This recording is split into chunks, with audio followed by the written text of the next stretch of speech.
Entalo sinyanguluma lwasembyeyo lwade lukutwala lwandweyinize nnyo lwade lukutwala lwabadde luntwala bane Pazo avuma baba Pazo avuma lwabadde luntwala nawanguddwa kati muli basanyufu nawanguddwa banvumye nnyo sikyalya n'okulemala nalemadde bukyanga ozisuubula leero lwabadde lunzisi naye musa akasajja akakubanga sahanga olaba naye munyooma era nayogala oluyingire kadde kakusi kadde kanzise munnange nawonedde wateni okufa kati saha yalwesuubulira bukyanga asuubula okimanyi bukyava kava mu lutalo lwa saha taddanga mu kusuubula lutalo Simon kati nafunye najjako essimu buli wempulira nga ninayo kalive kenjagala okuteekayo nga nnyiza nafunye gwe nsasula essimu agijjemu eryanda atambule nalyo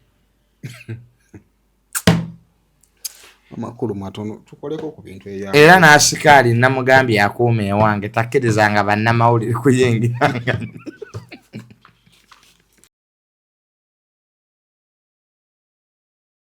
Nana Hub Mouthwash ly'eddagala ettuufu lyennakakasa mu kujjanjaba endwadde z'amannyo. Amannyo gakuluma bw'ossaayo ekyokya oba ekinnyogo gagasannyalala bw'osenya ovaamu olusaayisaayi oba ogayiza ludda lumu. Senyesa Nana naye weegendereza abafere tebakuguza kappa mu kkutiya musange mu famasi zonna. Nana yakakasibwa National Drug Authority.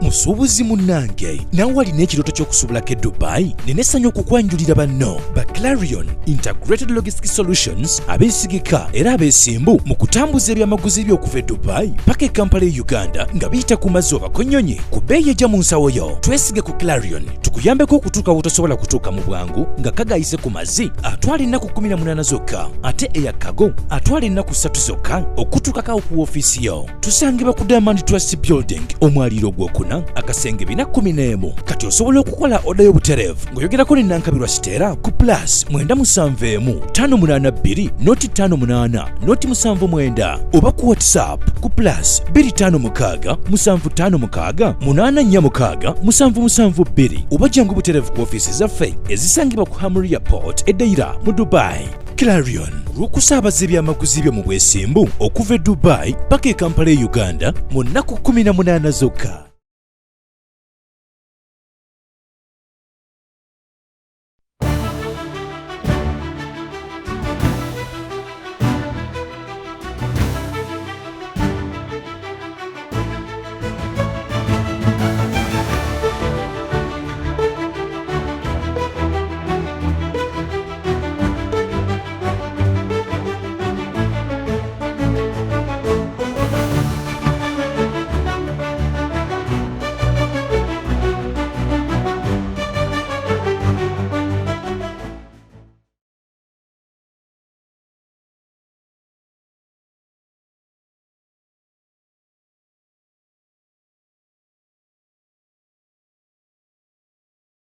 Kale kusema official najjo sinzira okubanga tulaba subscribing ku mukutu guno okusobola okubanga tofuna videos zifanagana ko bweziti yonna gye wangaira mu bitundu by'ensi nkubuuzaako nenkubaza okubeera nga twagasseeko n'olunaku olwaleero. Kale tuli mu mwezi mupya tugenda kukola ebipya ate tusobola okubanga tweyongerayo, so just in case weetaaga content wano weetuli okusobola okubanga tulikukola. We went to school for this tusobola okukola ebira naye kino tukikola kubanga n'okusoma twakikola titwakisoma. Kale njagala okubanga nebazaako ku bannaffe aba Clarion Integrated Logistics batambuza bintu babijja Dubai nga babireeta mu Uganda. Oyagala abantu abeesimbu abatagenda kukyusa bintu byo, abatagenda kudirengana bintu byo, abatagenda kusomola bintu byo, Clarion Integrated Logistics mali balesabo beta obegatteko basobola okubanga bakutambuliza ebintu. Ogenda basanga gwali Dubai utuuka ojja basanga kwa Hamri Airport Edeira wano Uganda ojja basanga ku Diamond Trust Building oba ku namba y'essimu okusobola kubanga ate omanya ebisingawo. Kale banaffe aba Rosemore Beddings batikka batunda bintu bya mu kisenge, oyagala blanketi, oyagala masuka, oyagala pillowcases ebyomulembe ate ebiri manageable, bagamba nti nno jangu obeerenga ate obafuna. Abagamba nti nno osobola okubanga ogulawo account mu abaana abali ku kyeyo n'oteekayo akasente mpola mpola, then sente zo bwe ziwera ate n'ogenda onoona ebintu mu ngeri efaanaganako ddala bwetu. Kale bakulire ku nnamba yaabwe ey'essimu okusobola okubanga ate omanya ebisingawo. Kale kammalize ne bannaffe aba African Canadian Foundation abakuleetedde conference on substance abuse and mental resilience. Bagamba nti no obanga odiringira mu bantu abakozesa drugs, odiringira mu bantu batabuddwa emitwe n'ebifaanaganako bitu rehabilitating abantu nga weetaaga knowledge esinga ku eyo gy'otera okukozesa, jangu mu conference eno. Kati ate gwe oyagala kutambula ku butambuzi genda ku Canada, jangu mu conference eno. Jangu oyagala kukola mikwano n'ebintu ebirala bingi nnyo. Kale tugenda Canada ennaku z'omwezi 12 paka ennaku z'omwezi 14 gye tugenda okubeera, tujja kusoma ate tujja kulambula. Kale conference bwegwa visa zaffe ziba zikyaliko, tujja kulambula. N'abanoonya connections era nawo tusobola okubanga tuyita waawo. Bakule ku nnamba zaabwe ez'essimu details okusobola nga tozifuna. Mbaaniriza ku share olunaku olwaleero. Nina Son Mirundi wano era ebigambo tugenda kujja tubigambe. Badde nkulengera nga ndaba weezooba n'abantu. Omanyize bwe naawe weezooba nga nzira mu nsonda. Omanyize mweno industry ndayika ndi wa olutalo ne bwe nduyitako buyisi bwendi. Ngendo owulira waliwo anekkokola nti sayimu waaki akoze bw'ati. Nengendo onnoonya obukakafu bw'ekinvunaana nga sikiraba. Kati bwe nakulaba ng'olwana ng'amba ankole gwa kuseka. Anti abatuwuliriza n'abatulaba beebale nnyo. Mmwe ekibakoze obubi sayimu mulese abasiru okubajooga. Abagwagwa babajooga. Omugwagwa n'akuvuma n'akwogerako ebitali bituufu n'osirika. Kakati yo public temanya era kyembadde nga temanya your side of the story. Okuddamu omuntu tekitegeeza kumuwemula. Naye ovaayo n'owa ebyo ebiba ebituufu ludda lwo. Tekitegeeza nti oba olwana ntalo. No. Mu nsi lwanirira ky'odeservinga. Kati nze kitange yansomesa mugenzi Tamale Mirundi yaŋŋamba nga tuleka abasiru okukujooga. Kyovulaba omuntu bw'ayagala okunjooga, it touches my nerves. Ze mu nsi simanyi bintu bisatu. Ekisooka simanyi kwegayirira. Nze ne bwe ntuuka obutuusa ew'omuntu n'alwawo nga nnyenda, tambulirawo ne nnyenda. Simanyi kudda mabega. Ze training yange kitange gye yansomesa ndala nnyo bwetyo bweri. Ekyokubiri nze siyinza kutunula ng'onvuma tinkulekerwa. Anti gino bajja kugamba ekintu kimu. Ebintu ebimu bya budde. Omanyi bwe mubeera mu lutalo, kati nze badde ndaba olutalo lwammwe nga lulimu ebyokulimba kungi ole kutandika na bituufu. Kakati omuntu n'atuuka time nga talina kyakola ki kyazzaako n'agamba kati kamuteekeko kino kamulimbire kino. Naye kati ekyo ky'olimbye time ye mutuufu wakyo gamba nti kati walimbye kino naye katulabe with time kiwalimbye kinaawanga. Kati ze kya bulimba kikyogenda okunjogerako kimbuza otulo.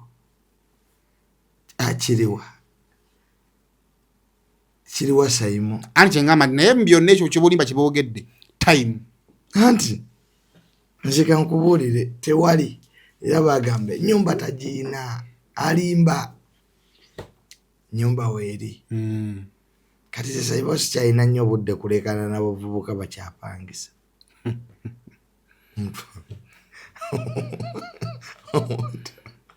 Omuntu twalina lisiti za Land Road. Kati sayimu ebizibu abantu batulabira wano doga oyo ali bwati. Naye mu byonna nakubirako muganda wange Lili Pazo twayogera. Twali kumaliriza twaliko conference call. Naye abantu b'omanya babiri balwanagana mutuwa obuzibu. Era Lili Pazo omwagala nnyo lwaki ayina ebintu byeyambuulira ate bye nali simanyi. Kubanga mu ntalo zino eriyo abayinza okuba nga bazifunamu yeyandira naye nga muganda wange Lili Pazo oyo omwagala nnyo ate nze siwalana. Kwaze sirwana kuwangula nwana kulaga nti kyokola nkisobola. Ne bagamba ku luno gwe abadde asojja nze abadde akola ki gwabadde ng'asojja ng'asirise ebintu kibu kibaako entandikwa ate kibaako naki n'enkomerero kati olwo lwawedde saagala kuddamu ebyo byabaddewo Lili Pazo mukwano gwange muganda wange era tujja sigala nga tukola ki era twebaza nnyo abamuwagidde mu lutalo luno n'abampagidde batiimu Pazo batiimu Junior mwebale nnyo temujjanga okwo kati mulinde lulala olwo kati muluveeko nebo bali ku social media obo balinda lutalo lujja balinda lujja social media tetulwabe ku bintu kuba entalo nnyingi buli kiseera wabalukawo olutalo olupya social media weeri bweto bweri social media eno erumya nnyo omutwe naddala ng'ebintu byolaba tobitegeera katwadde abadde bagamba nti Junior ne Pazo bagenda kwetta anti nga bimwe ize sayimo omuntu yenna musiimako ekirungi kye yali ankoledde newe kiba kimu kyola nsonyiwa nnyo omuntu ne bwankolera ekirungi kimu kyensinziira neŋŋaana naye omanyi gundi kamusonyiwe kamwesonyiwe ate osonyiwa ne weesonyiwa nnyinza okusonyiwa ne sitakwesonyiwa ate nnyinza okusonyiwa ebyalwaleero ne twesojja nga wayiseewo emyezi 2 ne tuddamu ne tulwana so for today Pazo oyo kye namwagalako abantu kye batamanyi yatuleetera omugagga gwe bayita Amini eyaleeta obuzibu mu boys domi tupaka nakati n'atuwa ku ssente omugagga yali wuwe yagabana ku mugagga kati ekyo tukimwebaliza abantu wonte bagabana bagagga ekyo nnyinza okisinziirako tiyatwagaliza omulala akuuma omugagga we n'abangamu abaana baasirikidde abagagga e Kampala wano tebagaba bagagga naye akati Amini awadde ku bantu ki ssente ekyo tukimwebaliza era recognize isomanyi ndi very objective ekyo kyali ki kirungi so n'olwekyo olwo lutalo lwawedde akyazirwana sinnako so mu bufunze ababadde bali balinda ebirala eby'olutalo tubatusaba mugende mubeeko kye mukola ebirala luno mululeke luno lwawedde tukoleko kulala njogera naye bulungi era byeyanvuma byonna kati sayimo kati kivumo ki kyebatanvumi nze omuntu bwaŋŋamba nti Junior tolina magezi kituufu mba sigayina ka omuntu bwavuma taata wange taata we yafa asabiriza kituufu yafa mwavu kati ebyo biba byakwevuma bateesa mulala nga muyomba mwenna tokoona ku kintu kiyinza kuleeta muntu kwekyawa kuyingira muzadde andi akati endaba y'abantu yanjawulo kati ze bwogamba nti taata wange yafa kati muntu anaavaayo naye kitiibwa ate kati kitiibwa ki gwe byoyogedde bibyo yendabayo ebyebintu kati sayima omanyi walabaga tolina magezi bangi nga bwoga ati sayima ekyo tekirina magezi kati kituufu togayina kati sayima waliwo abaga ati ako Junior tekayina nnyumba era banyinyo baali baga sigiina kituufu nali sigiina abanvuma nti nali sinawe ensula kati ensi sayimo buli woyagala ogipuluvinga ogenda kulwanagana kubanga Simon emotoka yo gyovuga waliwo apro nawe abaga yala bakyali kunze nga bannemeddeko oyo bakyamubanja oyo si ye maama we abeera e UK ye yagimuwaamu avugemu narratives ki what am I trying to show you nti Simon teweesibanga ku kintu ekitalina makulu tukyesibangako era omuntu yenna inagamba nze mu nsi nonjogerako kino bajja kukuvuma Junior. Some of the comments I've read ezimu kuzigezezaako okwagala okukyusa my perception ku byenkola ennaku zino abantu bagamba tetukyabagattako tulinga bakazi Ero Junior yeekokkola gundi Sayimo bamusanga ali mu kulumangana kati ebyali eby'abakazi kati ffe tutandise obikola ki I understand abantu betuweereza abamu bali ku kyeyo they are stressed. The entertainment bit of it is okay. Naye omuntu abuuza nti sayimo omuntu ali ku channel yake era ku machana akulaba kyakuyiga kiki omuwadde olunaku lulamba okuleka okubeera mu kwesojja kubanga mu kimanyi nti munaatandika okwevuma bigenda kutambuza video zammwe. It has tried to okugezaako kukyusa mindset yange engeri genda bamu ebintu nti ekisooka okunenengana every fool no asobola okunenengana n'omugamba nti Lawrence kamera yiyo kati mbaaka akunyiiza ajja kunenengana ne mugamba kati baaka eyo abangezi byokola ki tajja bikola ki kakati we are making the job very easy ate nga ffe tubi spearheading kati ova mu luno n'obuukira luno netubuukira luno tugenda okumaliza nga tetukyalina kye tugatta kuba tulaba. Conflicts are part of life. But we are over conflicting. Obutakanya bukola ki era aboogera ekyo tebaasoma. Media is a battleground. Webasomesa amawulire. It's a battle of interest. Guzura bange Entalo eri abazifunamu. If you don't know, it's a business. Because me and you and him and everybody knows here it's a game of numbers. When tuli ku views, this is not a lecture room. Tetulina gwe tusomesa. Lutalo lwa views. Those who want to study, please go to the university. My career is open. I'm not a lecturer here. Tumalira budde. Utandika tugamba nti sayimo kiki ogasse ku ggwanga lino. Abana baba. Nzisiri lecturer. Junior abana batubanja okugatta ku ggwanga lino. I'm not the head of state of this country. I don't, do appropriation in the parliament. I'm not. I don't work in URA. I'm here to give my opinions over life. So that does not make me that I'm not sensitive. I'm human. I'm not an alien. There are things bienda ba ku social media binyiza. Era nina n'abantu aboogera ne banyiza. Ani kuno bagamba nga tuvudde mu bigambo by'abaana abo bye nti kati entalo zaffe zino zibika space tugenda okumaliriza ebintu eby'amagezi tebikyayogeddwako. Tetulina gwe tubikaka kubiraba. Media is a market of ideas. Ky'oyagala ky'olaba. Eno twadde tuyomba ne Lili Pazo ngeri abayiwa material ku site. Twadde tuyomba ne Lili Pazo ngeri abagula amamotoka. Twabadde tuyomba ne Lili Pazo eri ababakinga.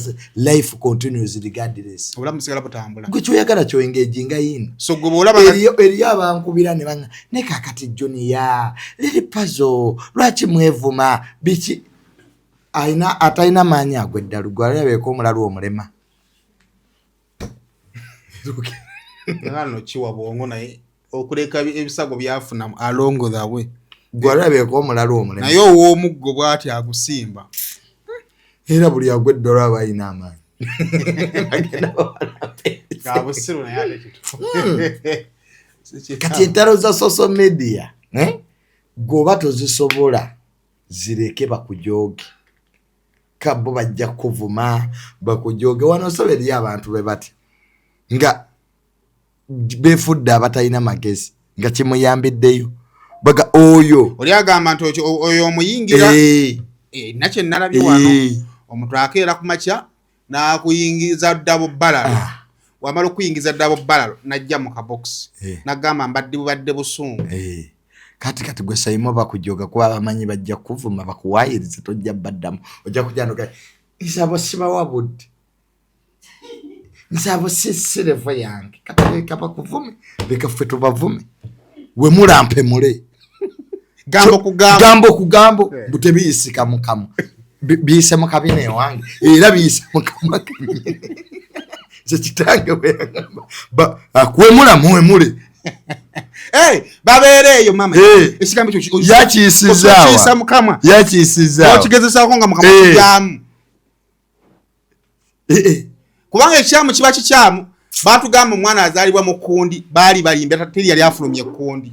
Kakati n'olwekyo gwe lwakuba mmwe abategeevu people are silence abatategeera oyogera n'ebintu by'amagezi.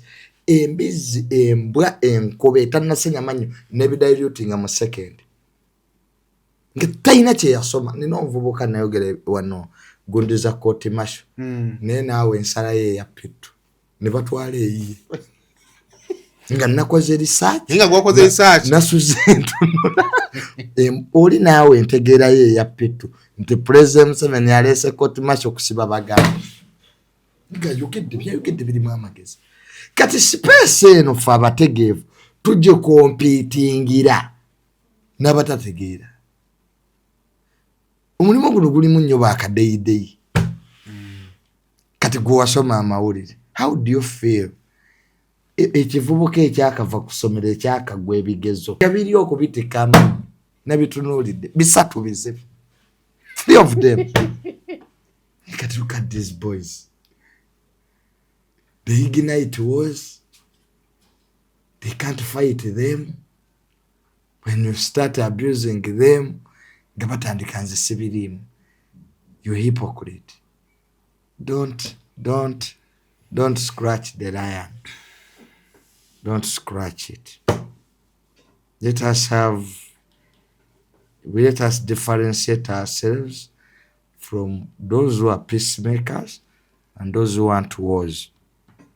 Tandika olutalo kyangu naye okululwana wotegeerera nti omuntu akolereza live ku musanvu ogw'ekiro nozuukuka mukazi wo yaga oli eno weebase zuukuka omwana akumalawo nti atenza nga seewulira ate akale ebitalo bya social media kye bibeeredde bimalake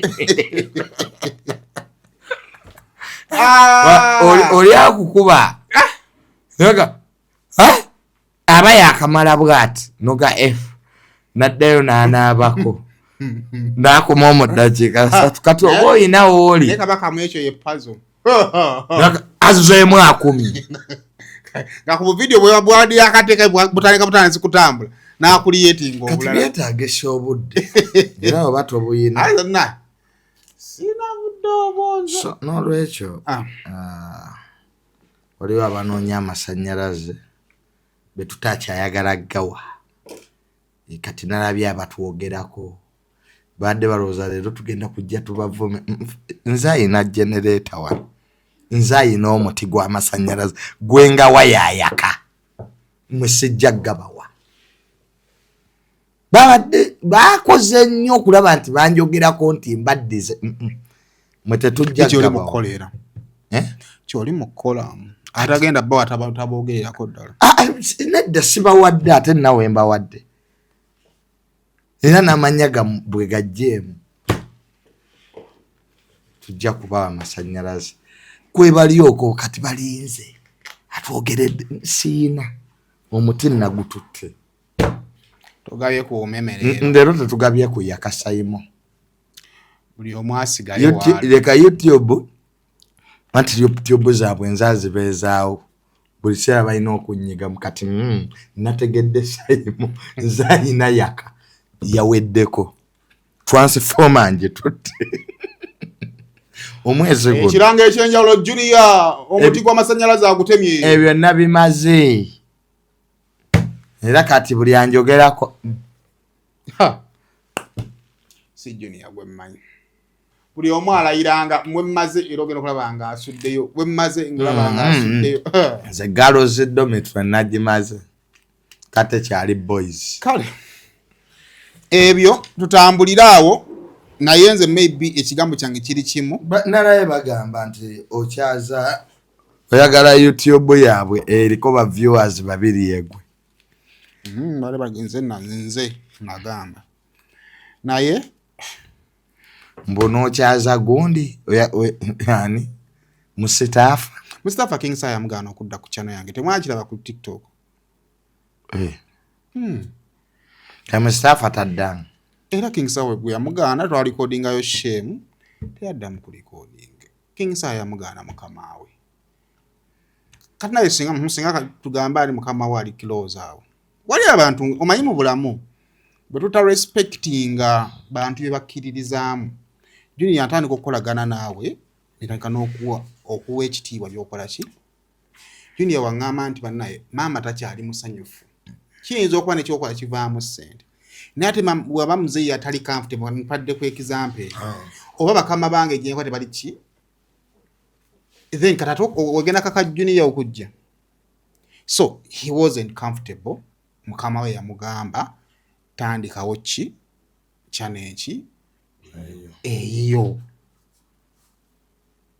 so ekyo kirirawo dandikirya ne video mwaje banawe video mwabumpereza nga saha agamba Mustafa todda mu kukyala wani wasayimo era Mustafa takyakola ki it is okay kakati yenna akiteekamu ekintu ekirala kakodyo kakuwangula lutalo bwekyo bwekyali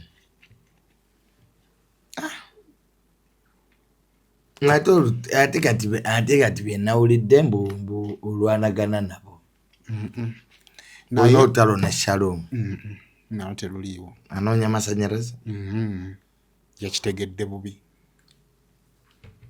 naye entegeera era bwetu ndiwe yali ategeera misconception kali kankwenga example tonaako ka video nga namukasa nvuma namukasa mu kunvuma kwe ye yalowooza nti nakakola interview ezo njogera ku ki ku ye naye nga interview gye twasooka yakola twali tulina entambi nga n'entambi tamanyi muwala kiddana gwakola ki gwayogerako nga nange simanyi muwala kigwenkola ki kakati namukasa tosobola kunnenyeza interview gye twakola nga twogera ku Diana nekizuulibwa Diana gwe yali ayogerako yali amunyizizza yali ani namukasa nenkola interview gyenjo yali ekakasa nti nno namukasa yali Diana gwayogerako nali ne Zubeda interview najenziramu okumwogerako nali wani wakasuku oba kitegeera bulungi ze interview meka naye yali ne ba Megatron bonna bagamba nti nakamukola ku interview meka but later on ntambi bwamala omukubira then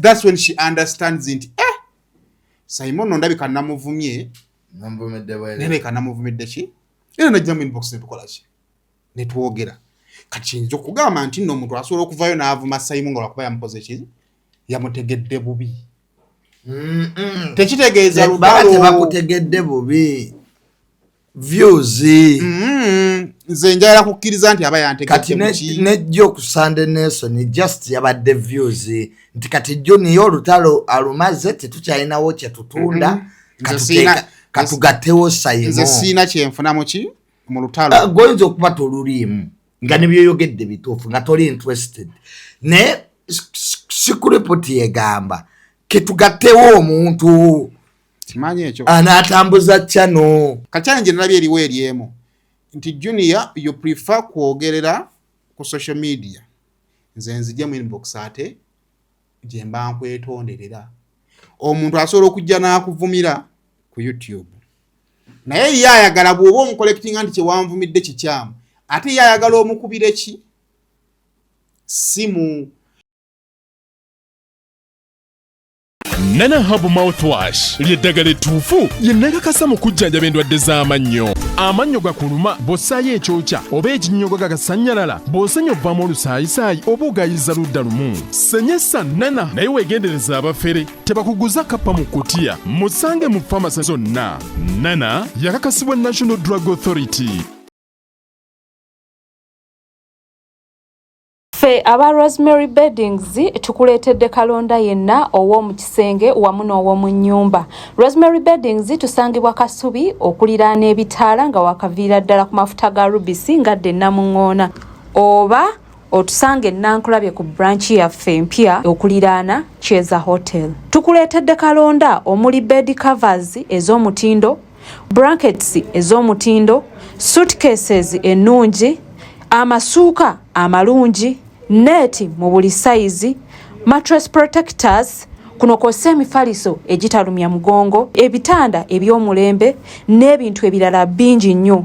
Tukubireko ku nnamba z'essimu 070 77 59 71 oba otusange ku branches zaffe ez'enjawulo e Kasubi ne Nankulabye, ate nga tuderivaringa Rosemary Beddings, your home of comfort. Ekyokubiri, omuntu singa alaba akola observation n'atateekamu linnya lyo, I think aba akirabye. Ekyokubiri anesa imoyi n'entalo kati ate olwa sendi yagejjawo entondo ekyo nakitegedde. Nese imata yomba na muntu entalo zino zonna ozijjawa si lutalo era kale wabangawo nti nze juniors wakula ku bbeeyi yayisi era nalo si lutalo ezimu nesaagala nange ezimpike era nalo si lutalo nese imu omanyi nti nange entalo zinyumira waliwo ezimu zendabanga kati nakulabe naye njagala okuwa ninga va ku muzeeyi magala ye muleke ani muzeeyi magala ye muleke aha tudde ku wasendi we tubadde Uncle Sen na raising a concern yange and I think it was received naye omanyi eno game gye tulimu ya egos onkoze kino naye kankole kino eno game gye tulimu ya egos nti teri asobola kukkiriza kusala endalinga eri mu ki era junya era naawe wenyini osobola okubanga mu lutalo lwa Lili Pazo wakkiriza nti olina wabadde olina ki nenzikiriza eraga nti owa point yange okitegeera ateze muna atese luno lutalo lwa egos kakati ateze muna kati ateze kati kankubulire ise kati badde sima lwa egos kakati erwamwe lwa eno game eri built on egos teri agenda kufukaamirira kubanga bwakufukamira kitegeeza ofuse waaki so kitegeeza nti nze bwenga bulijjo nwana wano nebafolo figure netuddamu tokikolanga luno talo lufugirwa egos netuddamu kati Lili Pazo toto twazzeemu era mwe temuddamu mwe musigala mwewala naye tuba tukkiriziganyizza publicly temuga nti tukkiriziganya kubanga gwoba ogenderaga nti owanguddwa public kyerowooza ze banne nawanguddwa era okyogera sarcastically nedda kwankubuulire nno mwana wattu nawanguddwa kati gwe lutalo olwana olina odduwangula kati ngugambe ti olutalo nze ate nze nnyumirwa nnyo nga bampangudde saagalangako kifo kisooka butya newe nali nsoma era awo wonna kyokola ekyo kiraba era okikola sarcastically naye mu lutalo lwa egos teri ajja kuvayo kugamba nti saimu munange kyayogedde nakikoze eki nze muna Lili Pazo yankubira netunyumya netuseka netunyumya ebintu bingi nnyo ku simu neyo kwaliko abantu babiri naye sijja boogera era netugamba nti baizawe era kati Lili Pazo is my brother segera kati mwe musigalamu mwe social media ngegenda kati sendi ne Saimo tokate musobola kuddawo ne munyumya because I have no issues with Uncle Sandy kyenkwade kunyonya kiriwo ekiti because I don't have issues with Uncle Sandy tosobola Saimo kugamba Uncle Sandy nti Uncle Sandy owangudde mukulu wange byonna byoyogedde bitu and this time around it was me complaining kyenkugambye nti mu lutalo lwa egos teri ajja kuvayo kugamba nti Saimo kyayogedde kyabadde kiki naye aba akitegedde that is my point bulijjo sirwana kuwangula mubaneze simanye nze ate nwana bampangule kubanga tingayo kugamba bwe twali nonyolula Uncle Sandy yali ayogera yagamba nti Saimo musanku bibbi ensera twesanga netwebuuza omubuuzaako kyo kyali kituufu kati Uncle Sandy okwawukana n'abavubuka abato ate yetajja kuwayiriza naye kyekibasumbuwa ne Sandy for once and ekyo for all kyaggwa sisobola kiddamu ekyo kyaggwa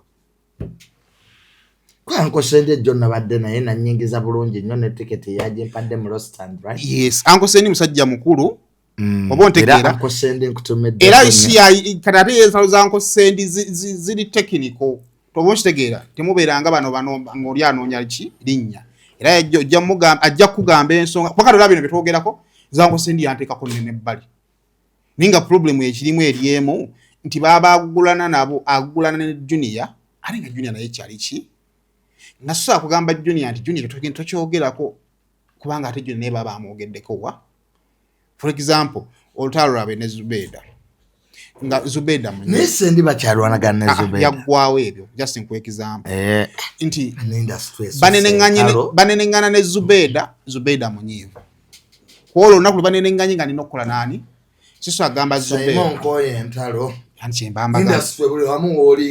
wali wembagambye nti audience etugamba tetukyalina kyetubagattako tulwanagana buki waliwo nowemakindi eyazisobola ku bbeeyi rayisi muve mu ntalo tukyali awo naye waliwo munnaffe ali awo makindi mifo kyokugula ensawo za sementi ku bbeeyi rayisi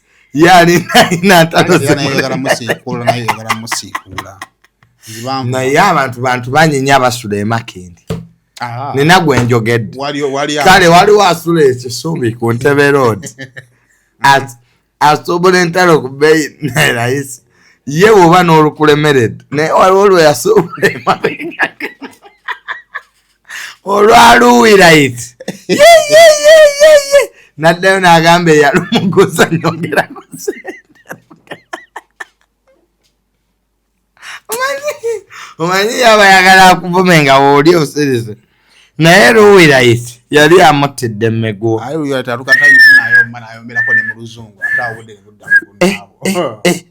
bukyanga asobola ku bbeeyi layisi lwali lwa bbeeyi dondolo naye mubirekeraawo nze nabivuddemu kati nakuze tubirekeraawo yes bannange kyalina kyetuyamba kati junior am grown up nakuze bannange nkooye kye bayita social media wars era Simon njagala okukyogerera wano sikyali mu ntalo za social media omuntu ne bwajja n'anvuma junior nja kwetekanko solotape ku kamwa nkutunuulire bwenti tambule olimba Simon kati nafunye najjako essimu buli wempulira nga ninayo ka live kenjagala okuteekayo nga nnyiza nafunye gwe nsasula essimu agijjemu eryanda atambule nalyo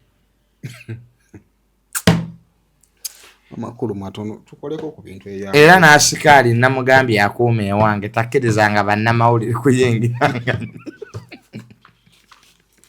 twaze Simon nina anger issues zendiringa nazo anga ki issues bazize banaye basina banaye batugenda naye banna abantu abatakula ligwenda bikidde obubivuma naba omwana akana kamvuma nazimu nenda video abentalo sinyanguluma lwasembyeyo lwade lukutwala lwandweyinize nnyo lwade lukutwala lwabadde luntwala bane Pazo avuma baba Pazo avuma lwabadde luntwala nawanguddwa kati muli basanyufu nawanguddwa banvumye nnyo sikyalya n'okulemala nalemadde bukyanga ozisuubula leero lwabadde lunzisi naye musa akasajja akakubanga sahanga olaba naye munyooma era noyogala oluyingire kadde kakose kadde kanzise munnange nawonedde watini okufa osiya kati saha yalwesuubulira bukyanga asuubula okimanyi bukyava kava mu lutalo lwa saha taddanga mukusuubula lutalo kabadde bane banvumye nnyo era ebivumo sibiwulirangako ebyemwagala agasaa kuma live nadda ku buliri bwobwo ebyo byemwagala kati balyoko basanyufu ye bamuvumye neno babuuza mwenna abali okumunsinga ki ate otalo lwabadde lwakusinga otalo lwabadde lwa bivumo nze nwana ntalo za property sikyerigana bantu naye otateekawo qualifications kale tukoleko bannaye kitalo ekya Cedric Babo naye bambi kitalo nnyo ekya Cedric. The question is yes 1.5 billions emitwalo 3 eja pound sente nyingi naye ku bunene bw'abantu bawagira ate nga tawagira bawagire nga bali ku kidooke fundraising yabadde yeetaagisa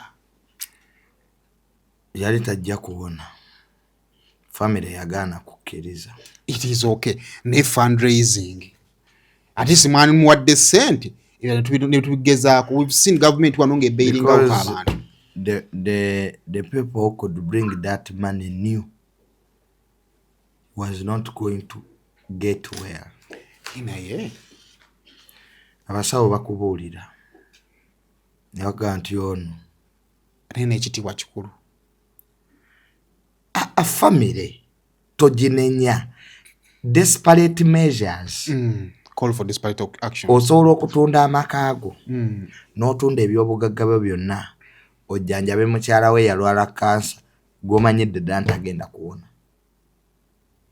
The acceptance of telling you that your patient will not get well is far beyond the reality of human reasoning.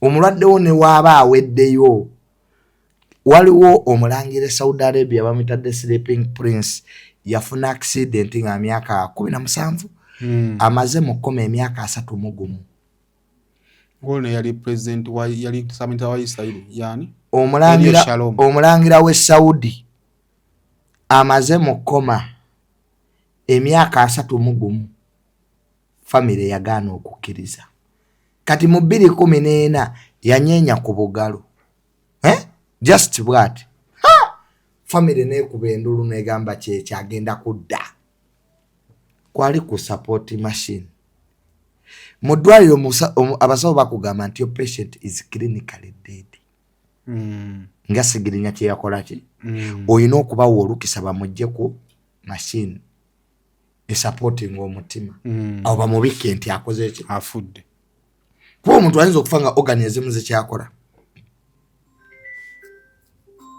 shege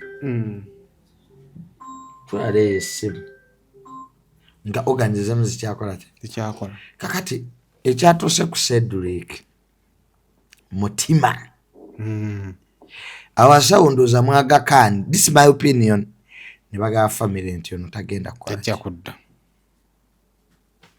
family ne wadako okutaasa obulamu kutaasa ki byo kyotasola kibakola ki era okumanya abasawo baba bamanyi nti omuntu agenda kufa nze muzeyi wange bwe yalwala nazzayo akatambi bonna abasawo bye bakola omusawo kuba amuleeta ssente tayinza kugaa ti ono atulemeredde. And then the question is ekyobulamu Katonda yakikola ki yakisalawo ekibuuzo ky'abantu ba bulijjo abantu bokka abali mu Muhoozi project singa baleese million 10 nkugambye nti sente okusonda sente tekyabadde nti zabadde teziriiwo babadde bamanyi kitegeeza oteekayo sente erabi family kyeyabadde ekola bakiyita kuwadawadako mubawe you support them they wadawadako naye nga abasonda sente you think MK didn't know the medical condition. Kati let me give you an example. Muzeyi wange we yalwala personal assistant wa MK ati kwa examples zemanyi yajjanga every day n'atwala report ye wajje embeera y'omulwadde ali mu mbeera bweti MK n'abasawo abo boogera nabo kubanga ono babu eyafudde Cedric si muntu wa bulijjo. So the big people in government in Kampala knew the condition of the patient, but the family cannot. Yabadde tesobola kikiriza ati kiwedde. Is muzeyi wange yafa when nategerera nti something is wrong. President yasindika ba dokita b'ekiro nenjogera n'omukyala abamu ku badokita ba president reaction ye ya face yandaga something is wrong. Ne bagamba mwami tamalete sola most twamuteeka mu nnyonyi nga pressure ye eri bweto ke stabilizing pressure tumuteeke mu nnyonyi ono yabadde takyasobola na kutambula kuva Nairobi kumutwala India kubanga n'omulwadde okumuteeka mu nnyonyi alina okubanga alina condition gyalimu kyova yaba amalwaliro bakubira ba dokita n'alinnya nnyonyi n'ava mu America n'agenda mu Aga Khan. Kati eyaga Khan gy'olaba e Nairobi bwe kulemererwa ebiseera ebisinga weekaabireko. Munne nkubuulire abasawo balinga bamakanika b'amamotoka era yatunulire emmotoka yaga kubamu ekisomero zompulire naye alternate n'oli kyaba yagambye era ye makanika asobola okumanya ati emmotoka tegenda kuwona naye nnyini yo sina ngeri gye nti mugamba kubanga akyapa sente ninga kimenyidde ddala motoka eweddeyo gobayite emmotoka ezikuba yingini 90% makanika waba akimanyi nti emmotoka enoofu kati Cedric babu yafudde essaawa zo ezigwako saimo nga kalenda eweddeko ne bakusondera billioni 15 ne zigenda mbere ekibuuzo yagenze okufa teyafudde almost emitwalo ena weegiri ate teyafudde lwa kwasete zabadde zibuze tezaalabise yafudde waliwo 39 olemeddwa okufuna kyenkugamba ensonga yongitegedde nze ensonga yongitegedde kale zaanigaanidde mu puleegi bagamba muntu wammwe ono wakikale waki they would have convinced the family bagamba kale temugenda mu mawulire tofiirwangako kyovula ebyo byonna obyogera anti kati kyangu nnyo okwogera they would have convinced they would have nkugambye nze muzeeyi wange yalwala ne wali otugamba nti tutunde ebyaffe byonna awone twali tujja bitunda kulwana kutaasa bulamu kuba tutaasa ki naye nga ye omusawo abatundisa ebyammwe yaba amaze okutegeera nti ono era abasawo munnange bamanya nti omulwadde namba 12 ali katanda akali eri bw'amalako wiiki eno gujja kuba mukisa era ogenda okuwulira naye munnange katonda yawonya kasita olira abasawo nga batandisa ebyo ebiboozi tujjanjaba naye katonda yawonya katonda aba yawona lwaki abalwadde tubatwala mu ggulu kati kyenkugamba sente zadde tezibuze but the people knew the condition of the patient kati what is 1.5 naye family yo bambi yabadde bannaegwe tofiirwangako omuntu wo gegenda mu malwaliro abantu nga babatundisizza amataka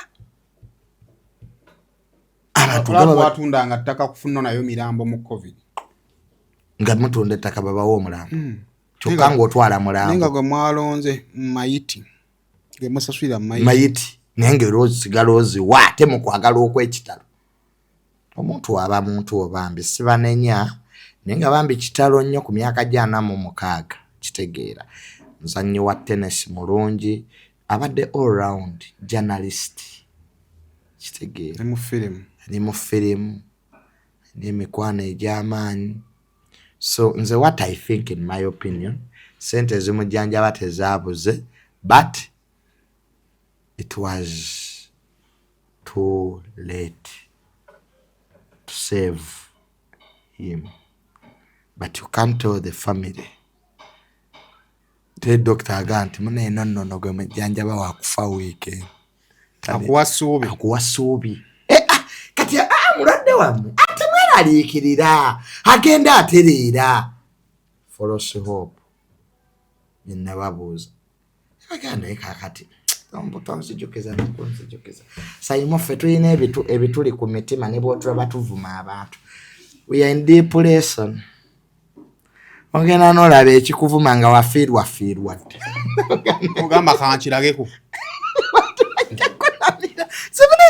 Israeli lwaki omuntu akeera n'akukunamira abantu beekyawa dda gamba kankulage bbina kati omuntu yafiirwa dda people in depression by the way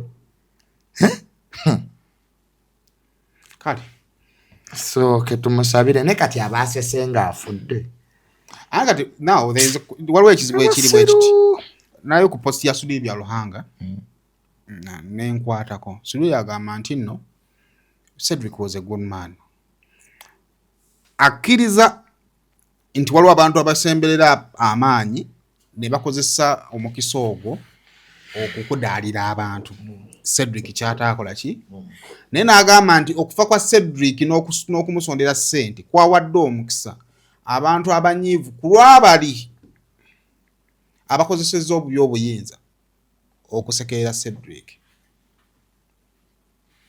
kati wali wajja okubuuliza nti nga tonnanenya bano abaasekeredde Cedric ate abadde nga baprovokinga Cedric babadde atambula nabo ekyo kyamu kiba kikyamu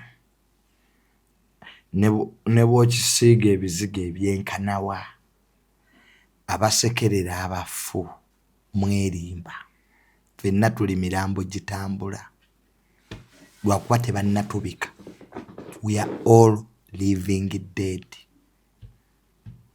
twafa dda sayimo buli woyingira obuliri bw'okwebaka eriyo essaawa ezituuka eyo mu tulo nga n'ebiri ku nsi tokyabimanyi n'abafu we bali. Okufa si kibiina kya byabufuzi. Kati osekerera otya omulambo nga naawe oli mulambo gutambula? Gwogwo gulifaanana gutya? Sayima ekyobusiru omuntu kyasobola okukola ku nsi kuno kwe kusekeeterera abaafudde. Maama ekyo tekiriiko reasoning, kya bugwagwa, kya butooletoole, kya bugwe bwa ddalu. Omuntu teweetaaga na kumumanya neebabika omuntu ku kyalo ng'obadde tumumanyi. As a human being n'omubiri guyinza okujja olutiko. Kakati gwaseka togenda kufa. Let me tell you, rest in peace in advance. By 2090 nobody will be here. 90 29 emyaka ameka okuva kati gibale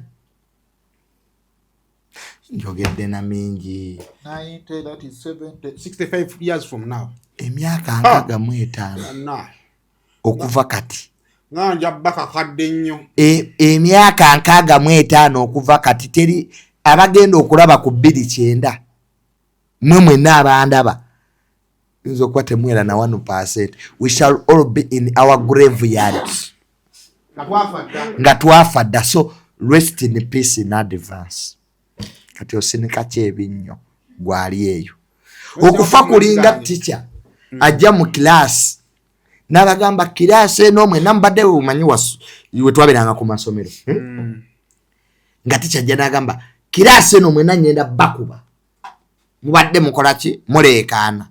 Oba gwasooseewo, oba gwasembye, oba gwabadde wakati, mwenna babakuba. Mwenna nga muli bakubwa. Kati sadduliko n'atusooseeyo ki? Gusoose. Kati gwali eyo ginika ebinnyo, yogera byonna by'oyagala. Simanya ffe tuli bannoopo, oba bannoopo tebafa nga tuziika. Abaabe bakubwa ne wabaawo basekerera. Eyo nayo point togibuusa maaso. Ababe bakola ki? Bakubwa ne babaawo basekerera. Kati nabo tebakyasa. Nga Cedric yabakuba. Cedric kati yafudde teetaaga kujajinga. Ati ngamba ng'ani abakuba. Ekyo tugenda kukikola tutya? Ekiriwa. Okuseka nga bw'oyogedde. Okuseka kwabadde nnyo mu fundraising sente. Abantu abo ne bagoyinga against it. Osanga singa Cedric kisooka okuba nga badde waakufa ge mazima. Kubanga obulwadde bw'omutima buzibu. Ekyokubiri abadde mu ddwaliro erisinga okuba eryaki? Ery'amaanyi. Naye osanga bw'abanga abadde asobola owuliza oba famire ye yandifudde nga tuli at peace. Tinga gwanga lyonna ligamba tugezeeko tutaasa obulamu bwa Cedric. Osanga n'emitwalo gino 3 gye baasolozezza yandituuse 8 nga attention teri divided.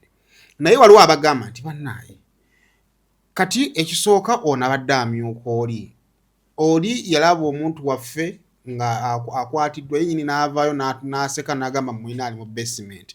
Kati omuntu ono nga omuntu we yalikoko mu basement n'ovaayo n'oseka kyakola ekyokuseka kibi. Ne kati naye w'omuteekako nnyo amaanyi ng'omunenya. Era naawe oyinza olabika ng'omukuusa. Byonna byonnyonnyola byansi ebitalina makulu. Obigase mu kufa okw'obutonde. You are mixing two things. Omuntu ava ku ky'okufa. World affairs and natural. Because death is a process of life. Which every soul must go through. Kati why are you defending bringing world affairs bino ebyobufuzi byammwe n'obigatta mu kufa? N'abo bennyini oba oli wa Nuupu oba oli w'NUP oba oli waki, you'll go through death. Kati tunyonyere tutya ekintu ekiri nakyo. Abo b'owolereza ne b'osalira emisango abaakubaani abe bataakuba, we are all going to die nga Cedric. Kati katuyize full mu kaseera ke kamu zonna lizoni ze bawa malwaliro teriyo ddagala fe abaffe baafa abo tetubawagira now ensonga muri makulu that song ensonga ejja at the time nga Edi Mutwe asabiddwa atwalibwe eruzira afune better treatment mbu ku biragiro bya CDF nibagaana mu transferinga kakati be bantu bano betugamba nze sibawolereza kuba kya busiru kati Edi Mutwe siba Edi Mutwe etafe kyoyagala okuŋŋamba omulamuzi naye ali mu kufa omulamuzi yamuganye si mulamuzi yo mulamuzi yamukkiriza agende afune obujjanjabi kale ne wabaawo amugana kale omulamuzi yamukkiriza yetaafe kikyogezaako kunnyonnyola kulaga ati okufa kwa buli omu vis-a-vis world affairs zoyagala okuleeta. There is nothing you are going to bring Saimo to justify death, which is a natural currency. You are okwata ekintu ekiri nakyo okiteekamu ebintu byensi ebiri artificial. Bonna abafudde olwaleero babatadde mu makomera. People have died in accidents. Other people have died at home. Abalala baseeredde mbirabiro ne bagwa. We are here waliwo akutuka. Kakati endowooza eyo Saimo gy'oyagala okuleeta nti tusekerera abafu kubanga maama eriyo ajja okutunuulira Saimo kubanga Saimo ayina emmotoka ye tagiina Saimo afudde kansanyuke kubanga Saimo weenaalemu nze ndi wa Nuupu afudde kansanyuke. That's always wrong. Vis-a-vis the angle you are coming from. It is a bad perception to laugh at dead people. Church siraani. Saimo abantu ensi balemeredde lwa bisiraani bye bayoola. Waliwo ebintu ebimu nga tebabizannyiramu.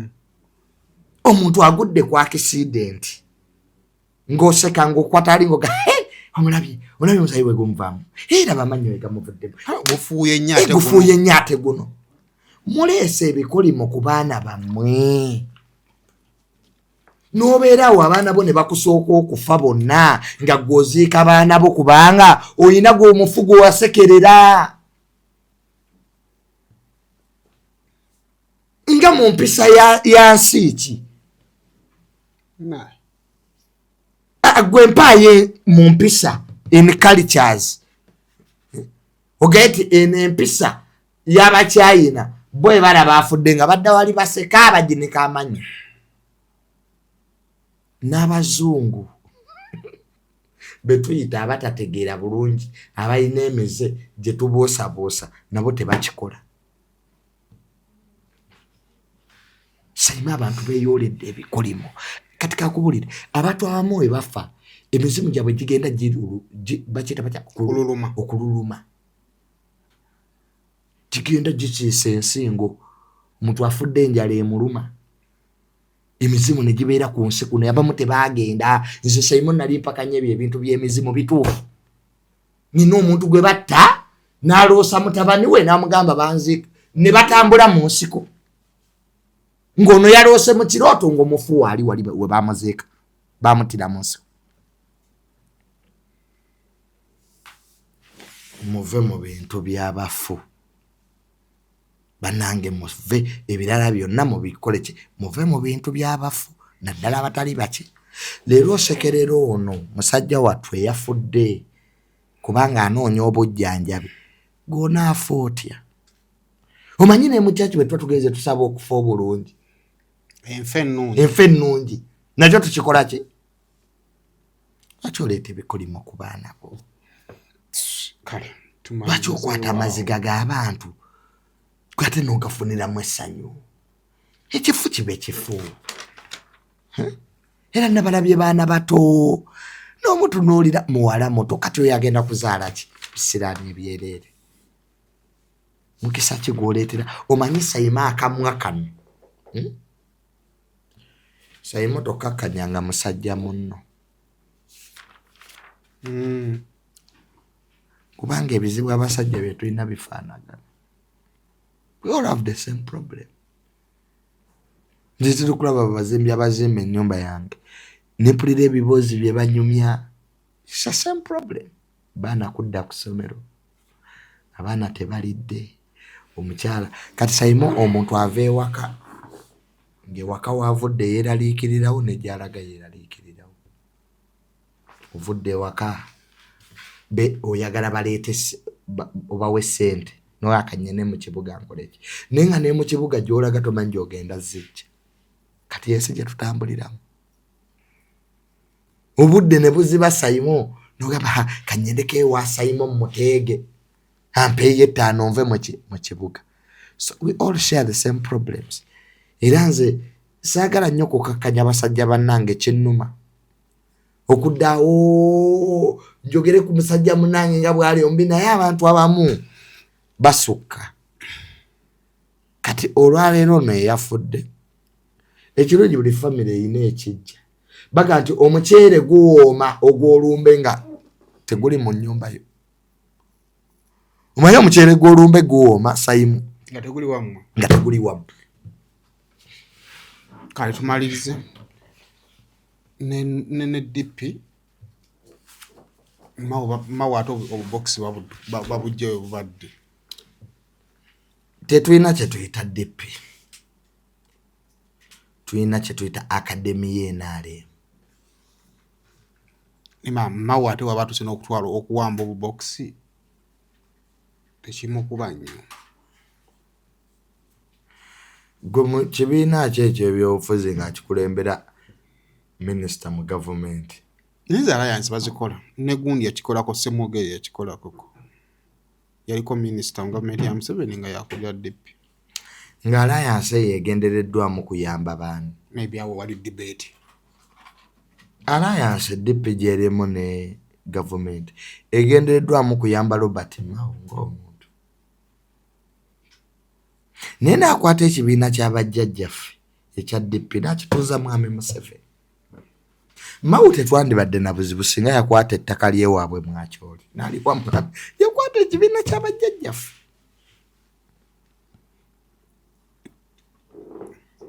Bajjajjaffe kye baalwanirira sayimo.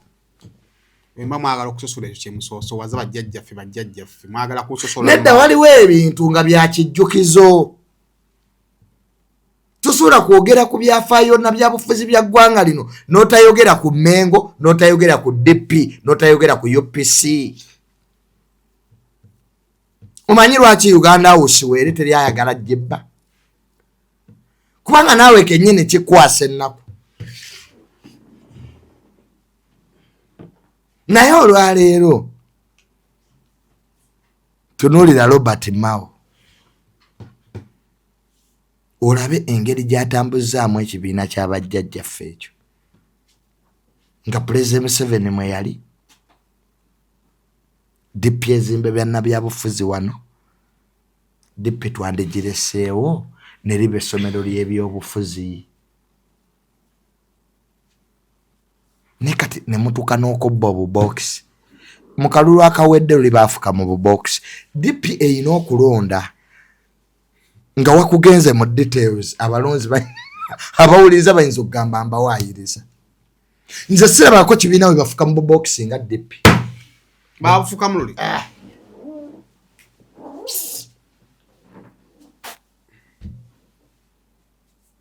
Ne bamala okulonda oli n'afuka mu bubokisi. Really? Gana maaso. Kera wansi omufu obutebe ubuni bw'omuntu. Kibiina ki gye batuuka okulonda nga ne ba delegates conference abalonda babasobolanga mbidde. DP erimu ebiwayinga bina Biriwo ebyadda ku mawanga. Tulina DP Buganda,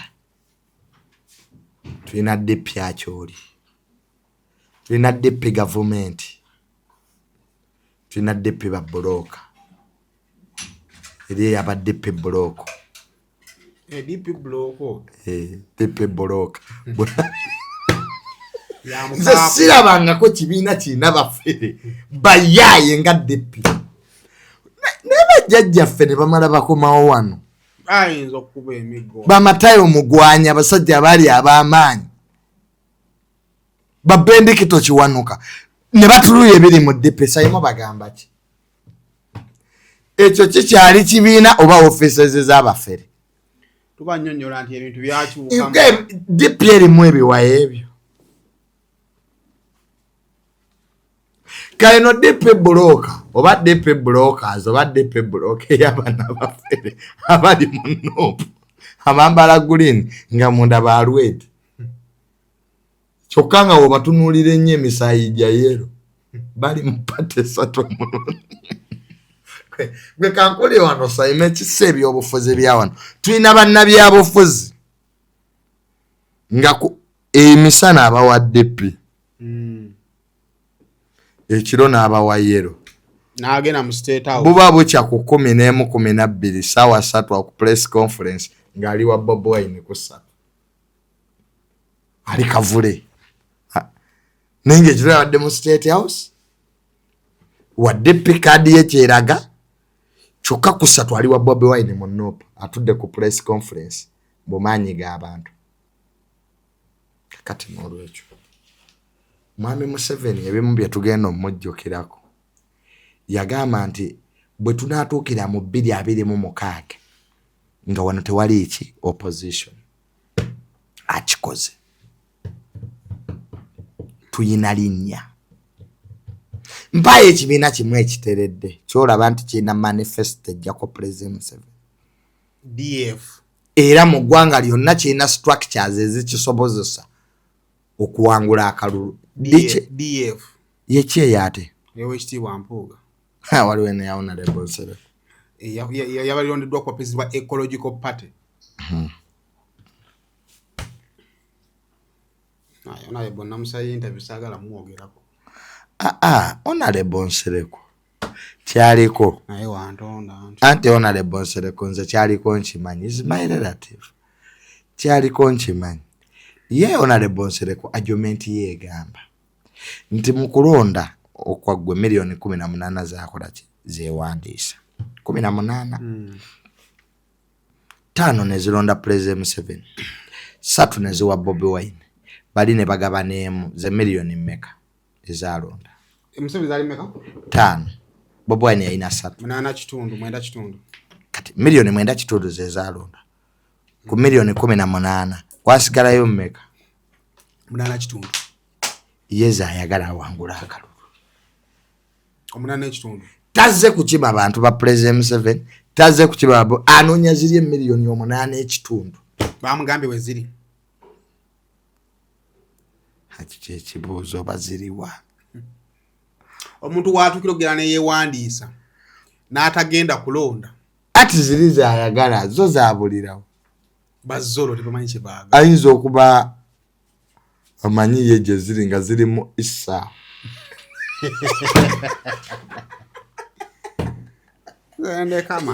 Nga ziri mu Electoral Commission.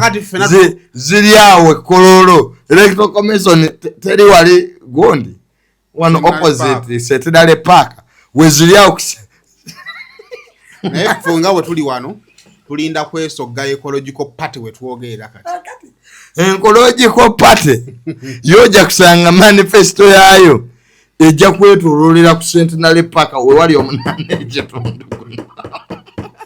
Ona lebonsereko musajja mugazi gwakimye era mpulira baganti ona lebonsereka zevuganya Bobi Wine yalina omunana gwe n'ekitundu ali ano wekitiibwa Mpuuga gwayagala omunana ogw'ekitundu national ID nini namba zaazo ziri luddawo era bazirina mu bitabo ati kyekugamba nti ziri mu Electoral Commission waliwo omuntu eyaŋŋamba mboloza lwaki abantu bajja ku ma ministry ne babagamba bawandiike nini namba zaabwe konze oyinza okusanga they are voters mu primaries z'enaalemu primary kye zaakoze ow'ekayunga n'antaba Mama Nantaba.